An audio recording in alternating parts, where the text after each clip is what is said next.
आम्हाला असं खात्री आहे की लोकांच्याच गेल्याच्या नंतर लोक आम्हा सगळ्यांच्या आघाडीचे उमेदवार शशिकांत शिंदे यांच्यामध्ये लोकांच्याच आस्था बघायला मिळेल.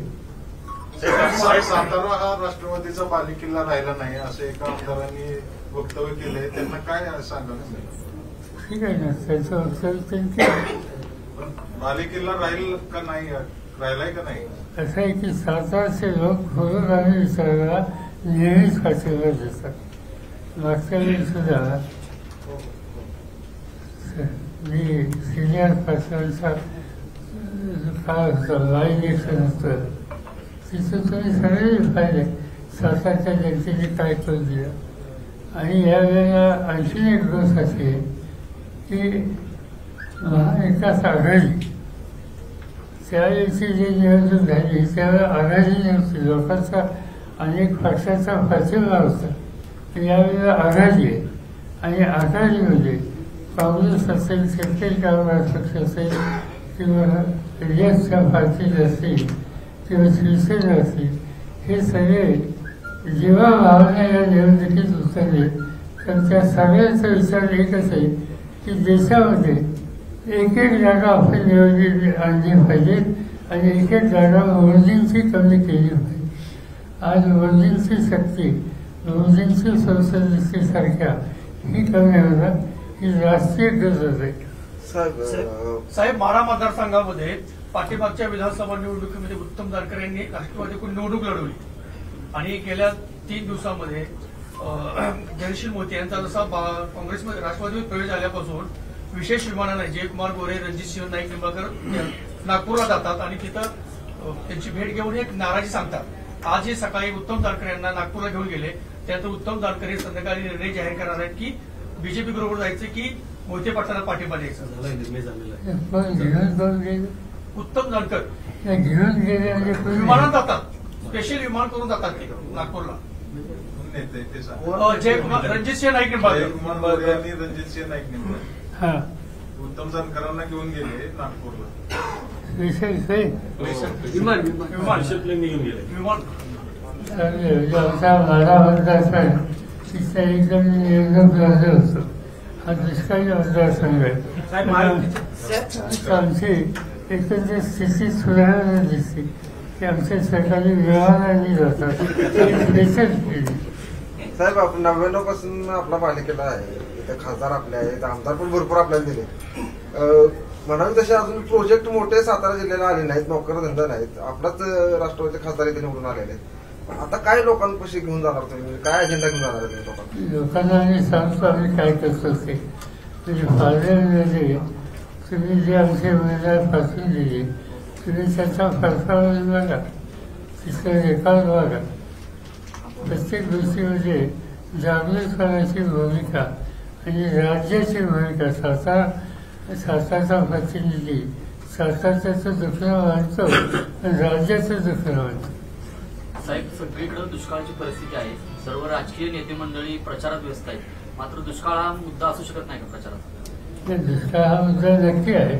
आम्ही लोकांनी सुद्धा राज्य आणि केंद्र सरकारकडून हा प्रश्न मांडलेला आहे किंवा निवडणुकीची प्रक्रिया सुरू आहे, आचारसंहिता आहे, त्यामुळे काही गोष्टीचे निर्णय जाहीर करायला मर्यादा दिसते.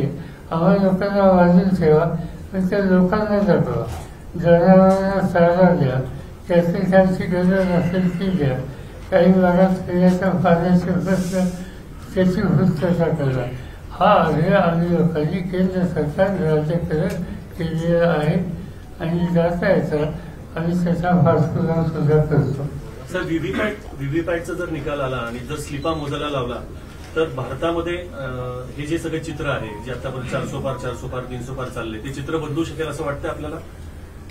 मी काय त्याचा खोलात जाऊन अभ्यास केला नाही, पण 2-3 लोकांनी आम्हाला प्रेझेंटेशन दिलं. आमचे एक सरकारी अधिकारी ते मध्य प्रदेशचे मुख्यमंत्री होते, त्यांचं नाव दिग्विजय सिंग, ते आणि काही लोकांनी या आत्ताची जी यंत्रणा आहे त्या यंत्रणेच्या संबंधी चिंता वाटावी अशा प्रकारचे प्रेझेंटेशन त्यांनी केलं. आणि ह्याच्यात काळजी घेण्याची गरज आहे असं त्यांनी सांगितलं. असं अनेक लोक सांगतात, पण त्याच्या संबंधीचं तांत्रिक ज्ञान मला स्वतःला नाही, पण एक शंकेला जागा आहे असं दिसतं. साहेब, महायुतीचे 3 मेळावे झाले सातारा जिल्ह्यामध्ये, त्यामध्ये अजित पवार गट कुठेही सक्रिय असताना दिसत नाही. अजित पवार गटातील काही मतदार कार्यकर्ते ते पवार गटाला मतदान करण्याची शक्यता वाटते का? असं की आमची जी आघाडी आहे त्या आघाडीच्या उमेदवारांना साधारणतः जो समाजकारणामध्ये आस्था घेणारा घटक आहे त्या सगळ्यांचा भाषेला आमच्या उमेदवाराला मिळेल असं चित्र दिसतं.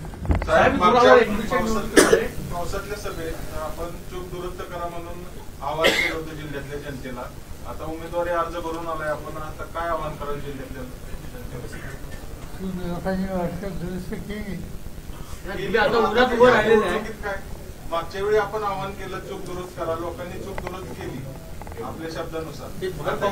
आता या निवडणुकीसाठी लोकांना काय आवाहन करायला लागतं? बघूया ना कोण कोण येते सगळं. साहेब, त्याला जोडून की तुम्हाला सोडून गेणारे, तुम्हाला जे सोडून गेले ते पुन्हा विधान भवनात दिसले नाही, तर लोकसभेत बी तसंच पुनरावृत्ती होईल का? बघूया आता एकदा अजून नवीन आज सुरू झाले, एकदा कोण कोण उभं राहते, खाली संघर्ष लढाई ही कुणाची आहे या गोष्टी स्पष्ट झाल्याच्या नंतर भाषा केली होईल. साहेब, बारामती लोकसभा मतदारसंघामध्ये भावनिक प्रश्नामध्ये निर्माण झाला. तुम्ही चांगलं घरचं आणि बाहेरचं, आणि त्यानंतर हा प्रश्न ज्या सुनीत्राताईंना विचारला गेला त्यांना अश्रू अनावर झाले आणि त्यांनी काहीच उत्तर दिलं नाही. तर त्याला कुठेतरी फील झालं की तुम्ही जे 2 शब्द वापरले घरचं आणि बाहेरचं, तर त्याच्यात मी तसं बोललेलं नव्हतो. मी जे बोललो होतो प्रश्न काय विचारला, प्रश्न तिथं अजित पवारांनी काही भाषण केलं. त्यांच्या भाषणात त्यांनी सांगितलं की मला निवडून दिलं, मला म्हणजे त्यांना स्वतः निवडून दिलं, ताईंना निवडून दिलं, आता सुनेला निवडून द्या, आणि देत असताना त्यांनी आणखी काही वाक्य वापरायचं. त्याच्या संबंधी मी फक्त स्पष्टीकरण केलं, त्यापेक्षा वेगळं काही मला सांगायचं साधन नाही. आणि महिलांच्या हिताच्या संबंधीचा इश्यू जर असेल तर मला असं वाटतं की या देशात महिलांच्या आरक्षणाचा पहिला निर्णय राज्याचा घेणारा मुख्यमंत्री मी होतो.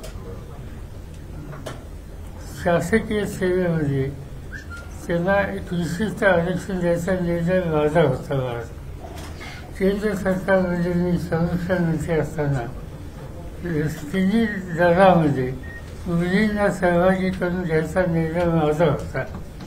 त्यामुळे असे अनेक निर्णय आहेत की त्या निर्णयामध्ये महिलांना सन्मान आणि प्रतिष्ठा मिळेल याची काळजी घेण्याची भूमिका मी घेतली, आणि आमच्या सगळ्या सहकार्यांनी त्याला सातत्यानं पाठपुरावा त्याचा केला, आणि हे झाल्यामुळं आम्हाला